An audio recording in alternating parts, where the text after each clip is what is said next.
What are you snacking on today? I have pistachios. Ooh, So wait, you're the second person that brought pistachios. really, Yeah.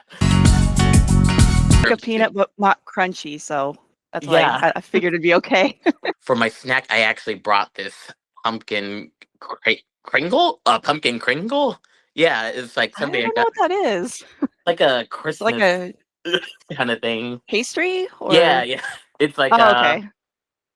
I think it's like a little like wheel of dough, basically. What do you want to sketch today?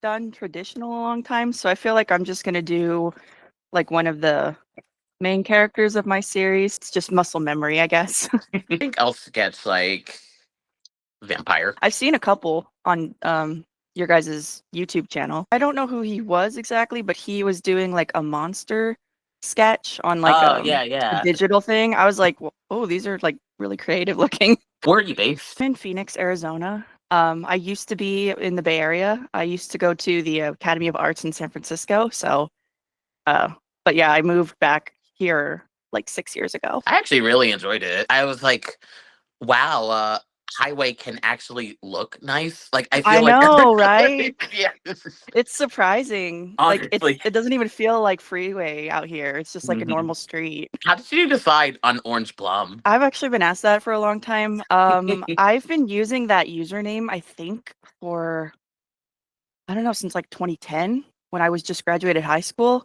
I did orange because that's my favorite color, and nobody really seems to like orange very much. So I'm like, okay, that could be, unique enough. But I don't know where the plum came from. I was like 18 years old, so but it just stuck. And like, I wanted to make sure people could still find me like Yeah. years later on the internet. If I keep the same username, then it's not going to be like hard to find me. So yeah, that's why I kept it. I feel like you're gonna be top results for Orangeplum forever. Yeah, probably. It sucks because I've had some artists change their username, and then I could never find them again because I didn't know what they changed it to. Right? Oh my god. And it's like, God, they're like, I have so many like artists on the backlog. Probably like best art I've seen, like Da Vinci level good. Yeah. And they're lost. They're just lost. I Hmm. just can never Yeah. find them. I'm like gonna be chasing that dopamine rush. I know. Like, there's only a select handful of artists that I really, really would follow anywhere on the internet, and I would be really upset if they changed their username because like I would have no idea where they went. Satan and Me is probably the most original fantasy concept I had read in a really long Yeah. time. Yeah. Just accidentally summoning the devil. Hmm. And that like I was like nervous because I thought, oh, people are gonna like be shied away from that concept, because it's just so weird. But surprisingly, people like leaned into it and they make jokes about it and stuff. So it's like, okay, well, I'll go with it. But I would never have guessed for something like from a concept coming from that. So It's yeah, great. It's amazing. Because again, it's just like I don't know anyone has ever done a story like that. Ever. Like ever. no, Yeah. So just like seeing like, oh wow, this is like a really refreshing fantasy, like urban fantasy story that could honestly could happen right yeah. now. Okay, so far so good. Oh, it looks kind of like Adventure Time, Yeah, like that kind of style. I've been watching it like nonstop. Those shows that don't really get old. Something kind of simple. If Ooh. the light is not helping. Does it feel good to be an artist right now? Kind of a loaded question. I feel like it's still pretty okay to be an artist. It's just a little harder. Like I feel like social media is a lot different than what it was when I first started comics back in like 2015. It's a lot more competitive, I think. So I feel like maybe it might be a little intimidating for like new up and comers, but I don't think it's so far like gone that way that you cannot like feel like you can get an audience. I've seen people blow up overnight on Twitter still. Like they just I don't know, something took off and then people like their art style and stuff. So I do think it's still good to be an artist right now, but it is a little more discouraging than, 10 years ago. Mm. One of those things of like, oh, you just never know what post is going to be the one that just gets like a whole bunch of momentum coming in. Yeah. Yeah. Like that's kind of what started my career in comics. It was I saw like that meme post on like the circulating like pads or whatever, and I attached my comic Satan in me to it, and then I just continued it, and literally overnight, I think I got like 20,000 followers from it.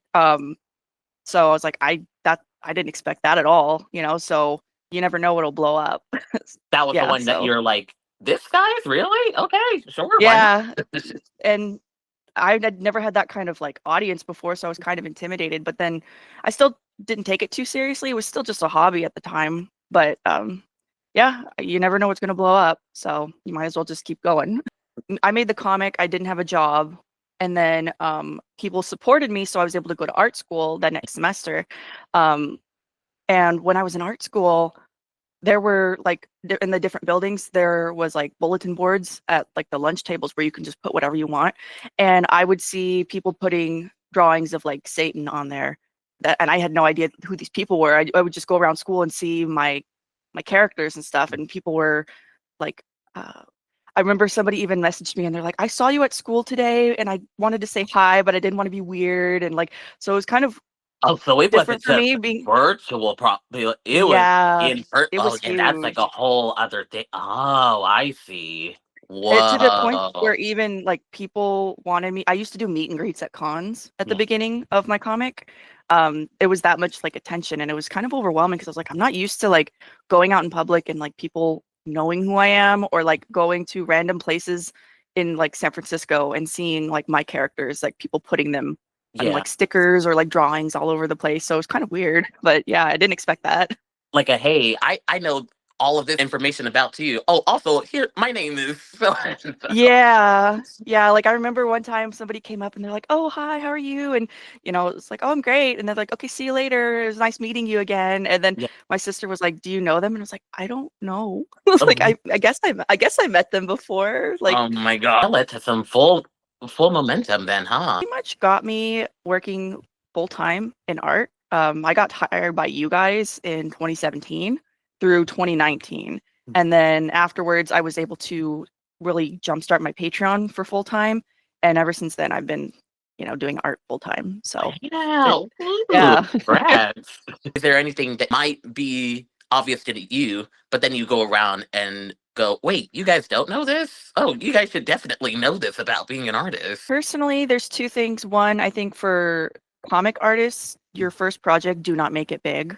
Like, make it a small project. I don't encourage you to go and make 100 chapters of a story. Like, you're going Yeah. to burn yourself out, and you might be expecting a lot more like foot traffic, and you're probably not going to get it early on because that's just how it goes. Like, I was even doing some comics before I blew up, and I didn't get a lot of foot traffic. So I just did small stuff. So I would say, like, if you're going to like start with a series, do something small so that you can learn along the way and you're not like overwhelmed. But then for artists in general, I actually do encourage you to do a lot of fan art as well, because Oh. fan art, people already know these characters, and Oh.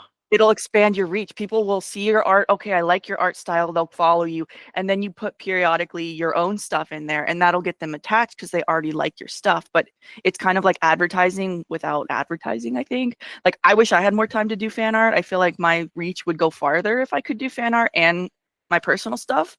So I would encourage people to dabble in a lot of different fan art, in my opinion. What's the best way for readers to support you right now? I'm still in the bonus program on Tapas, so any kind of foot traffic on my comic, it helps me with getting some bonus income. Mm. So that would be a good way if you couldn't support any other way. And then if not, my Patreon is like my predominant like full-time thing. I have tiers from like $1 into $50, and I do speed paints, I do early comic access pages, I do a lot of different things on there.